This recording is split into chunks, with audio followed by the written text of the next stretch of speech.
Hello my dear JE electric दुनिया पर आप सभी का स्वागत है। दोस्तों, ग्राफ थ्योरी के पार्ट 1 में हम लोगों ने पढ़ा completed graph and incompleted graph. इस वीडियो में हम लोग completed graph and incompleted graph से आगे चलेंगे और पढ़ेंगे connected graph and unconnected graph. इसके साथ ही हम लोग नंबर ऑफ पॉइंट्स देखेंगे जो कि आपके एग्जामिनेशन पॉइंट ऑफ व्यू से क्या रहेगा, इंपॉर्टेंट रहेगा। जैसा कि आप सभी जानते हैं कि हम लोगों को अभी सेमेस्टर का एग्ज़ाम तो देना है नहीं कि हम लोगों को सोचना पड़े, क्योंकि सेमेस्टर के एग्ज़ाम में आप सभी जानते हैं हम लोग सोचते हैं और सोच के क्या करते हैं, लिखते हैं और पेज भरते हैं ताकि 80 या 90% हम लोग गेन कर सकें।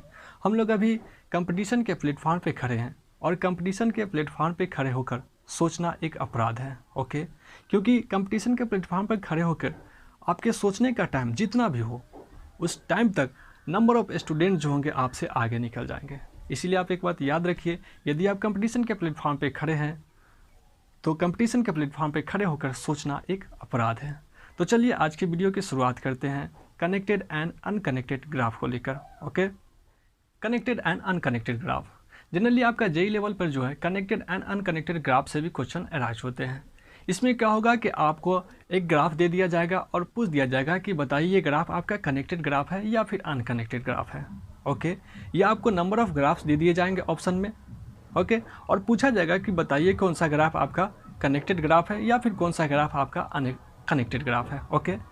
तो सिंपली आप याद रखिए कि जिस ग्राफ में आपका एवरी नोड्स किसी ना किसी आपका ब्रांच से कनेक्टेड हो वह ग्राफ आपका क्या होगा, कनेक्टेड ग्राफ होगा, ओके। जैसे कि मान के चलिए आपके पास एक ग्राफ दिया हुआ है, ओके। जैसे मान के चलिए आपके पास ये ग्राफ दिया हुआ है, ओके, जिसमें आपका एक ब्रांच, ये आपका नोड 1, ये 2, ये 3 एंड ये 4 है, ओके ना। तो आप यहाँ देखिए इस ग्राफ में देखिए कि आपका इसमें जो है 4 नोड्स है, ओके। एंड हर एक नोड्स जो है आपका किसी ना किसी ब्रांच से आपका कनेक्टेड है। जैसे कि यहाँ पे अगर मान लेते हैं इसे ए ब्रांच, इसे बी, इसे सी, इसे डी, इसे ई, इसे एफ। तो आप देखिए नोड 1 को, तो नोड 1 जो है आपका ब्रांच ए से भी कनेक्टेड है, सी से भी और बी से भी। उसी तरह नोड 2 को देखिए तो ये आपका ई से कनेक्ट है, सी से एंड डी से। एंड ब्रांच 3 को देखिए तो ये आपका ए से कनेक्ट है, ई से और एफ से। फिर इसी तरह आप ब्रांच 4 को देखिए तो ब्रांच 4 आपका बी से कनेक्टेड है, सी से कनेक्टेड है और एफ से कनेक्टेड है, ओके। यानी कि ये जो आपका ग्राफ है ये क्या है, आपका कनेक्टेड ग्राफ है, ओके। क्योंकि आप देख रहे हैं कि इसमें जो आपका नोड है यह किसी ना किसी ब्रांच से जो है आपका कनेक्टेड है, इसलिए यह ग्राफ आपका क्या होगा, कनेक्टेड ग्राफ होगा, ओके। एक और लेते हैं, सपोज आपका ये जो है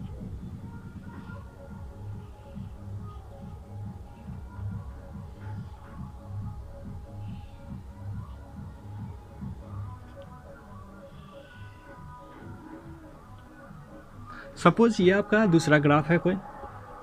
तो इस ग्राफ में देखिए आपका कितने नोड है, तो आपका नोड 1, 2, 3, 4, 5, यानी कि इस ग्राफ में आपका 4 नोड्स है। और देखिए हर एक नोड जो है आपका किसी ना किसी ब्रांच से आपका कनेक्ट है, यानी कि ये ग्राफ भी आपका क्या है, कनेक्टेड ग्राफ, ओके। यानी कनेक्टेड ग्राफ को आप सिंपली समझे तो आप कह सकते हैं कि जिस ग्राफ में आपका हर एक नोड किसी ना किसी आपका ब्रांच से कनेक्टेड हो तो वह ग्राफ आपका कनेक्टेड ग्राफ होगा, ओके। ये तो हुआ कनेक्टेड ग्राफ। तो फिर अनकनेक्टेड ग्राफ क्या होते हैं, अनकनेक्टेड ग्राफ क्या होते हैं। तो देखिए अनकनेक्टेड ग्राफ में क्या होता है कि आपका कोई भी नोड ले लीजिए, अनकनेक्टेड ग्राफ में आपका कोई भी नोड ले लीजिए तो वह आपका किसी भी ब्रांच से कनेक्टेड नहीं होगा। यानी कि यदि किसी ग्राफ में कोई भी नोड किसी ब्रांच से आपका कनेक्टेड नहीं हो तो वह ग्राफ आपका क्या होगा, अनकनेक्टेड ग्राफ होगा। जैसे एग्जांपल लेते हैं, जैसे मान के चलिए आपका ये एक ग्राफ दे रखा है, ये आपका एक ग्राफ दे रखा है, ओके। ये आपका एक ग्राफ दे रखा है जिसमें आपका ये नोड 1, ये 2, ये 3 एंड ये 4, ओके, तो इस ग्राफ में आप देखिए, इस ग्राफ में भी आपका 4 नोड है कि नहीं? 4 नोड है, लेकिन आप ज़रा नोड 3 को देखिए, नोड 3 को देखिए, तो क्या नोड 3 किसी भी ब्रांच से कनेक्टेड है? क्या नोड 3 किसी भी ब्रांच से कनेक्टेड है? बिल्कुल नहीं है। तो यानी कि ये ग्राफ आपका क्या होगा? ये ग्राफ आपका क्या होगा? अनकनेक्टेड ग्राफ, अनकनेक्टेड ग्राफ होगा। क्योंकि अनकनेक्टेड ग्राफ में हम लोग जानते हैं कि अनकनेक्टेड ग्राफ वैसा ग्राफ होता है जिसमें कोई भी नोड यदि किसी ब्रांच से कनेक्टेड ना हो तो उस ग्राफ को हम लोग क्या कहेंगे? Unconnected graph. यानी कि ये ग्राफ आपका अनकनेक्टेड ग्राफ होगा। ओके, फिर इसके बाद अगर आगे बढ़ते हैं तो हम लोग को एक पढ़ना पड़ता है नोड पेयर वोल्टेज, यानी कि नंबर ऑफ नोड पेयर कितने बनेंगे किसी ग्राफ में। Okay, number of node pair voltage, number of node pair voltage से भी क्वेश्चन अराइज करता है कि बताइए, कोई आपका ग्राफ दे दिया जाएगा और पूछ दिया जाएगा कि बताइए इसमें number of node pair voltage कितने बनेंगे। ओके, जनरली इस टाइप का क्वेश्चन जो है आपका जेई लेवल पर फ्रेम होते हैं। आपका एक ग्राफ दे देगा और पूछ देगा कि बताइए कि इस ग्राफ में आपका number of node pair voltage कितने बनेंगे। ओके, तो number of node pair voltage निकालने का एक फार्मूला होता है, जैसे कि number of node pair voltage, number of node pair voltage निकालने का एक फार्मूला होता है। हम लोग निकाल सकते हैं n into N minus 1 divide by 2, यानी कि इस फार्मूले n into N minus 1 divide by 2 से आप किसी भी ब्रांच के लिए, किसी भी ब्रांच, या तो आपका कंप्लीटेड हो या अनकम्प्लीटेड हो, किसी भी ग्राफ के लिए आप लोग number of node pair voltage निकाल सकते हैं। जैसे कि मान के चलिए ये आपका ग्राफ दे दे और पूछ दे कि बताइए इस ग्राफ में number of node pair voltage कितने हैं। तो देखिए जनरली आपका यहाँ पे कितने नोड है? तो 4 नोड है, यानी कि ये ना आपका 4 है। तो इस ग्राफ के लिए आपका number of node pair voltage कितने बनेंगे? यहाँ पे आप 4 यानी कि 4 माइनस 1 डिवाइड बाई 2, यानी कि 4 इंटू 3 डिवाइड बाई 2, यानी कि 6, यानी कि इस ब्रांच के लिए आपका नोड पेयर वोल्टेज 6 बनेगा। ओके, नोड पेयर वोल्टेज होता क्या है भाई? सिंपली नोड पेयर वोल्टेज आपका होता क्या है?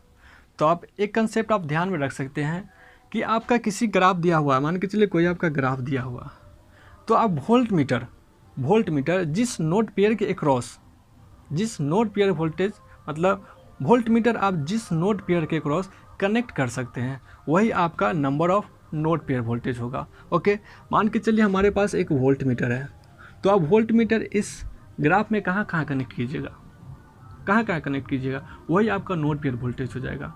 जैसे हम वोल्ट मीटर को नोड 1 और 3 से कनेक्ट कर सकते हैं। ओके, यानी कि 1, फिर अब नोड पेयर आप लेते हैं 2, यानी कि वोल्ट मीटर को हम लोग नोड पेयर 1 और 2 से भी कनेक्ट कर सकते हैं। ओके, 2 से भी कनेक्ट कर सकते हैं, 1 से भी। फिर अब लीजिए 3, तो आप वोल्ट मीटर को कहाँ कनेक्ट कर सकते हैं? आप 1 नोड 1 और 3 पे भी कनेक्ट कर सकते हैं, फिर 2 और 4 पे भी कनेक्ट कर सकते हैं, फिर आप 3 और 4 पे भी कनेक्ट कर सकते हैं, फिर 1 और 4 पे भी कनेक्ट कर सकते हैं। यानी कि इस ग्राफ में आप देखिए तो वोल्ट मीटर को आप जो है 4 तरीके से आप जो है, सॉरी, इस ग्राफ में आप देखिए तो वोल्ट मीटर को आप 6 तरीके से आप कनेक्ट कर सकते हैं, 6 तरीके से आप कनेक्ट कर सकते हैं। ओके, तो यही है आपका जो होता है नोड पेयर वोल्टेज होते हैं। यानी कि कोई आपका ग्राफ दिया जाएगा और पूछ दिया जाएगा कि बताइए कि इस ग्राफ में node pair voltage, number of node pair voltage कितने हैं, तो आप सिंपली इस फार्मूले से आप निकाल सकते हैं। ध्यान दीजिए कि आपका ये फार्मूला जो है, या तो आपका ग्राफ कंप्लीटेड हो या इनकम्प्लीटेड हो, किसी भी ग्राफ के लिए आप नोड पेयर वोल्टेज निकाल सकते हैं। जैसे कि आप इस ग्राफ को देखिए, जैसे कि आप इस ग्राफ को देखिए, इस ग्राफ को देखिए, तो ये ग्राफ क्या है? ये ग्राफ क्या है आपका? ये तो था आपका कंप्लीटेड ग्राफ, लेकिन ये ग्राफ क्या है? ये ग्राफ आपको ध्यान में होगा कि ये ग्राफ आपका क्या है? अनकम्प्लीटेड ग्राफ है, अनकम्प्लीटेड ग्राफ है। तो आप इस ग्राफ में भी आप number of node pair voltage find कर सकते हैं। ओके, इस ग्राफ में भी आप देखिए नोड कितने हैं? आपका 4 नोड है, 4 नोड है, यानी कि इस ग्राफ में भी आप number of node pair voltage अगर निकालना चाहें, number of node pair voltage अगर निकालना चाहे तो आप n into N minus 1 divide by 2 से निकाल सकते हैं, यानी कि 4 इंटू 3 डिवाइड बाई 2 यानी कि आपका 6 आएगा। यानी कि आप एक बात ध्यान में रख सकते हैं कि आपका नोड पेयर वोल्टेज जो है आप किसी भी ब्रांच के लिए किसी भी ग्राफ के लिए आप नोड पेयर निकाल सकते हैं, या आपका ग्राफ कंप्लीटेड हो या अनकम्प्लीटेड हो, किसी भी ग्राफ के लिए जो आप number of node pair voltage जो है इस फार्मूले से आप निकाल सकते हैं, यानी कि n into n minus 1 divide by 2। Okay, node pair voltage से अगर आगे बढ़ते हैं तो आपका जेई लेवल पर जो है सब ग्राफ और स्पैनिंग सब ग्राफ से ही क्वेश्चन अराइज होते हैं। ओके, जैसे कि आपका एक ग्राफ दे दिया जाएगा और पूछ दिया जाएगा कि बताइए कि इस ग्राफ का कौन सा सब ग्राफ है या फिर कौन सा स्पैनिंग सब ग्राफ है। ओके, जैसे मान के चलिए आपके पास एक ग्राफ है, जैसे मान के चलिए आपके पास एक ग्राफ है। ओके, आपके पास कुछ इस तरह का ग्राफ है। ओके ना, जैसे 1 2 3 4 आपके पास एक ग्राफ दिया हुआ है और पूछ देगा कि बताइए कि इसका सब ग्राफ कौन सा होगा, या फिर पूछ देगा कि इसका स्पैनिंग सब ग्राफ कौन सा होगा। ओके ना, तो सिंपली आप समझिए कि सब ग्राफ होता क्या है। ओके ना, तो सब ग्राफ आप उस ग्राफ को कहेंगे जिसमें आपका नंबर ऑफ ब्रांचेज जो होगा, जो आपका मेन ग्राफ है उससे एक कम होगा। मिनिमम आपका एटलीस्ट आपका 1 ब्रांच जो होगा कम होगा, किससे? आपका मेन ग्राफ से। यानी कि यदि किसी ग्राफ में नंबर ऑफ ब्रांचेज एटलीस्ट आपका 1 होना चाहिए कम, एटलीस्ट 1 कम होना चाहिए। यानी कि जैसे मान के चलिए यहाँ पे है, तब सपोज इस तरह का ग्राफ बना है, इसका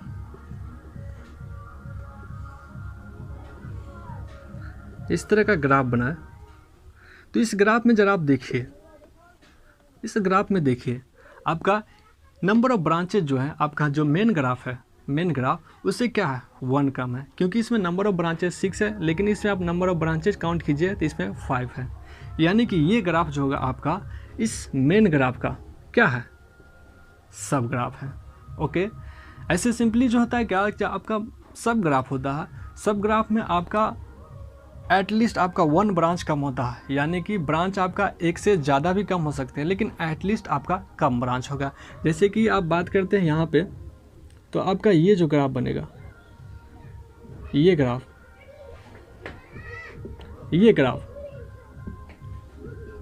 तो ये ग्राफ भी क्या होगा, आपका सब ग्राफ होगा, इस मेन ग्राफ का सब ग्राफ होगा, क्योंकि इसमें नंबर ऑफ ब्रांचेज देखिए, इसमें नंबर ऑफ ब्रांचेज जो है 4 है और इसमें 6 है, यानी 2 ब्रांचेज जो है आपका इसमें कम है। तो ये भी क्या होगा, आपका सब ग्राफ होगा इसका।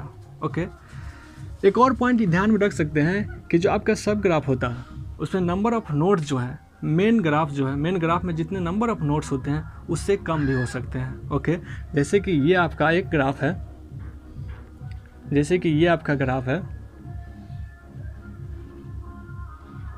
तो ये ग्राफ देखिए आप, तो ये ग्राफ आपका क्या होगा, ये ग्राफ भी आपका सब ग्राफ होगा इस मेन ग्राफ का। ओके, ये ग्राफ भी आपका इस मेन ग्राफ का सब ग्राफ होगा। लेकिन ज़रा आप ध्यान दीजिए, इसमें आपका नंबर ऑफ़ नोड्स जो है 3 है, लेकिन इसमें नंबर ऑफ़ नोड्स क्या है 4 है। यानी कि सब ग्राफ में आपका नंबर ऑफ़ ब्रांचेज तो एटलीस्ट आपका 1 कम होना चाहिए, लेकिन आपका नंबर ऑफ़ नोड्स जो है आपका कम भी हो सकता है या फिर बराबर भी हो सकता है, कम भी हो सकता है या फिर बराबर भी हो सकता है। जैसे इसमें देखिए तो इसमें नंबर ऑफ़ नोड्स क्या है 3 है, यानी कि 1 कम है। लेकिन आप ज़रा इसमें देखिए तो इसमें नंबर ऑफ़ नोड्स क्या है, नंबर ऑफ़ नोड्स 4 है, यानी कि इक्वल है आपका मेन ग्राफ का। तो आप एक बार ध्यान रख सकते हैं या नोट कर सकते हैं कि जो आपका नंबर ऑफ़ नोड्स जो होते हैं सब ग्राफ में आपका कम भी हो सकता है या फिर आपका बराबर भी होगा मेन ग्राफ का। लेकिन आप अगर सब ग्राफ की अगर बात करते हैं तो सब ग्राफ में आपका जो होगा ब्रांच की अगर बात करते हैं तो आपका ब्रांच एटलीस्ट आपका 1 कम होगा। यानी कि सब ग्राफ में कभी भी आपका ब्रांच जो होगा इक्वल नहीं होगा जितना कि आपका नंबर ऑफ ब्रांचेज होंगे किस में, मेन ग्राफ में। यानी कि अगर मान के चलिए ये आपका ग्राफ दे दे तो क्या यह सब ग्राफ होगा, सब ग्राफ होगा? बिल्कुल यह ग्राफ जो होगा सब ग्राफ नहीं होगा। क्यों नहीं होगा? क्योंकि सब ग्राफ में कभी भी आपका नंबर ऑफ ब्रांचेज इक्वल नहीं हो सकते हैं जितने कि आपका मेन ग्राफ में दिया हो। ओके, ठीक है ना। फिर सब ग्राफ तो ठीक है, सब ग्राफ तो हमने समझ लिया। तो फिर आप स्पैनिंग सब ग्राफ क्या होता है? सब ग्राफ तो हम समझ लिए, तो फिर स्पैनिंग सब ग्राफ क्या होता है? तो सिंपली आप समझिए कि स्पैनिंग सब ग्राफ जो होता है आपका वह सब ग्राफ होता है। सिंपली समझिए कि आपका स्पैनिंग सब ग्राफ जो होता है वह सब ग्राफ होता है जिसमें आपका नंबर ऑफ़ नोड्स इक्वल होंगे जितने कि आपका नंबर ऑफ़ नोड्स जो है आपका मेन आपका ग्राफ में है। जैसे कि आप यहाँ पे देखिए, जैसे कि आप यहाँ पे देखिए, तो यहाँ पे क्या है, ये आपका सब ग्राफ है कि नहीं?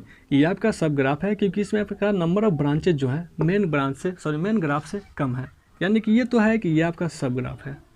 लेकिन नंबर ऑफ़ नोड्स काउंट कीजिए तो इसमें आपका नंबर ऑफ़ नोड्स 1 2 3 4 यानी 4 नोड्स है। फिर आप मेन ग्राफ में आइए तो मेन ग्राफ में भी आपका नंबर ऑफ़ नोड्स कितने हैं? 1 2 3 4, यानी कि इसमें भी नंबर ऑफ़ नोड्स आपका 4 है, यानी कि मेन ग्राफ में भी आपका नंबर ऑफ़ नोड्स 4 है और सब ग्राफ में भी आपका नंबर ऑफ़ नोड्स 4 है। यानी कि ये जो आपका सब ग्राफ है ये आपका स्पैनिंग सब ग्राफ होगा।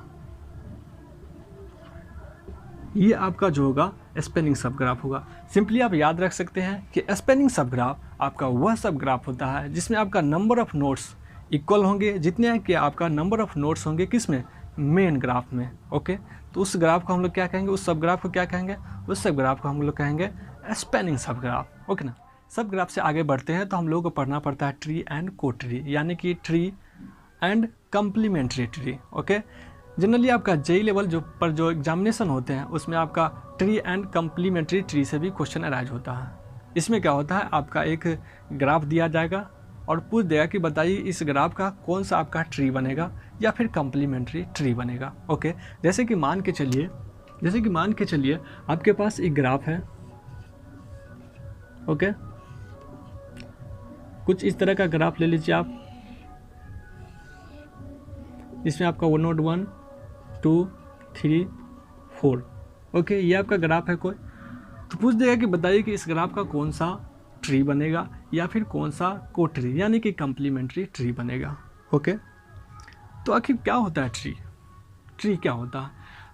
तो सिंपली आप ट्री को समझिए तो ट्री आपका जो होता है एक स्पैनिंग सब ग्राफ होता है। सिंपली समझिए ना यार, सिंपली आप समझिए तो जो आपका ट्री जो होते हैं वो आपका स्पैनिंग सब ग्राफ होता है जिसमें आपका कोई भी क्लोज लूप नहीं बनता है, यानी कि tree is a spanning subgraph has no any close loop.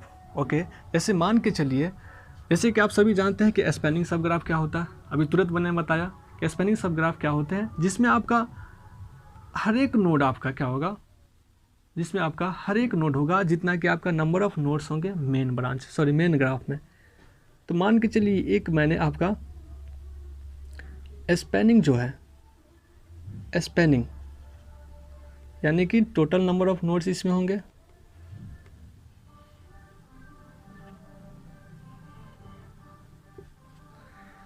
इस ग्राफ को देखिए, क्या यह ग्राफ स्पैनिंग सब ग्राफ है? इसका बिल्कुल है, क्योंकि इसमें आपका नंबर ऑफ़ नोड्स 4 है जितने कि आपका नंबर ऑफ़ नोड्स क्या है आपका मेन ग्राफ में है, यानी कि ये ग्राफ क्या होगा मेरा स्पैनिंग सब ग्राफ होगा। ओके, एंड इस सब ग्राफ में देखिए, स्पैनिंग सब ग्राफ में क्या क्लोज लूप फॉर्म हो रहा है? क्या क्लोज लूप बन रहा है? बिल्कुल नहीं बन रहा है इसमें कोई भी क्लोज लूप, यानी कि ये जो आपका सब ग्राफ होगा यह क्या होगा? ट्री होगा इस ग्राफ का, क्योंकि आप सभी जानते हैं कि जो आपका ट्री होता है एक स्पैनिंग सब ग्राफ होता है जिसमें आपका कोई भी क्लोज लूप फॉर्म नहीं होते हैं। ये आपका स्पैनिंग सब ग्राफ है क्योंकि इसमें आपका हर एक नोड है जितने कि आपका मेन ग्राफ में है, यानी कि ये आपका स्पैनिंग सब ग्राफ है। इसके साथ ही इसमें क्या है, एक भी आपका क्लोज लूप नहीं बन रहा है, यानी कि यह जो आपका सब ग्राफ है यह आपका ट्री होगा इस मेन ग्राफ का। ओके, इसी तरह एक और ग्राफ लीजिए आप, सब ग्राफ या स्पैनिंग सब ग्राफ। सपोज ये आपका कोई स्पैनिंग सब ग्राफ है, स्पैनिंग सब ग्राफ, क्योंकि इसमें भी आपका नंबर ऑफ़ नोड्स क्या है 4 है जितने कि आपका मेन ग्राफ में है। ओके, तो इस स्पैनिंग सब ग्राफ को देखिए, क्या इसमें कोई भी क्लोज लूप फॉर्म हो रहा है? क्लोज लूप फॉर्म हो रहा है? तो बिल्कुल नहीं हो रहा है, यानी कि ये भी जो आपका सब ग्राफ या स्पैनिंग सब ग्राफ होगा क्या होगा? ट्री होगा किसका? आपका इस मेन ग्राफ का ट्री कहलाएगा ये भी। फिर एक और मान के चलिए ये आपका स्पैनिंग सब ग्राफ, क्योंकि ये भी तो आपका स्पैनिंग सब ग्राफ होगा।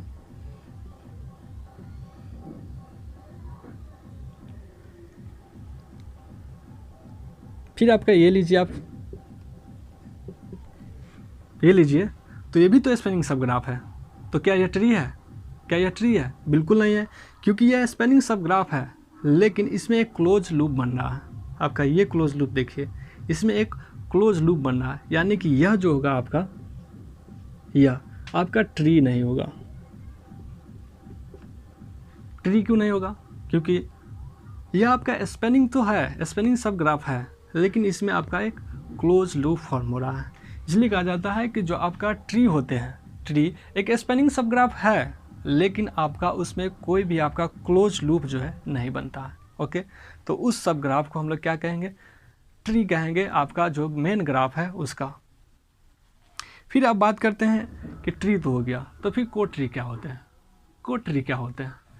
तो देखिए, को ट्री क्या होता है कि जो आपका ट्री बनता है, जो आपका ट्री बनता है, जब आप उस ट्री में जो आपका मिसिंग ब्रांच है, उस मिसिंग ब्रांच को आप ड्रॉ कीजिए, और उस मिसिंग ब्रांच से जो आपका ग्राफ बनाइएगा, वो ग्राफ आपका को ट्री होगा, यानी कि उस ग्राफ को हम लोग कम्प्लीमेंट्री ग्राफ कहते हैं। ओके, जैसे कि यहाँ पे देखिए, इस ग्राफ में देखिए, तो इस ग्राफ में मिसिंग कौन कौन से ब्रांच है? जब आप इससे कंपेरिजन कीजिए मेन ग्राफ से, तो मिसिंग कौन कौन से ब्रांच है? तो आप यहाँ देखिएगा कि मिसिंग आपका जो है, अगर नंबरिंग कर दे A, B, C, D, E, F, तो आप इसमें देखिए, इसमें आपका B तो है इस ट्री में। ओके, उसके बाद E भी है, फिर F भी है। तो फिर मिसिंग ब्रांच देखिए, तो मिसिंग ब्रांच आपका A है, सपोज इसे हमने डॉट से दिखाया A। फिर आपका इसमें जो है आपका C भी मिसिंग है, C। फिर इसमें आपका जो है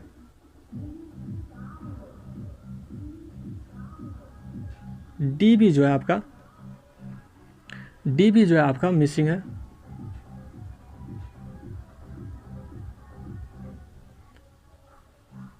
D भी क्या मिसिंग है। ओके, तो जो आपका मिसिंग ब्रांच है, तो इस मिसिंग ब्रांच से जो आप ग्राफ बनाइएगा, जो आप मिसिंग ब्रांच है इस ट्री में जो मिसिंग ब्रांच है, उस ब्रांच से जो आप ग्राफ बनाइएगा, वह ग्राफ आपका कहलाएगा को ट्री ऑफ दिस ट्री।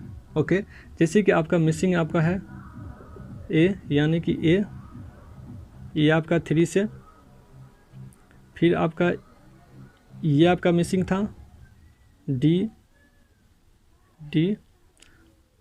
फिर आपका ये A, और फिर आप इसमें मिसिंग देखिए, मिसिंग आपका एक C था, उसमें C।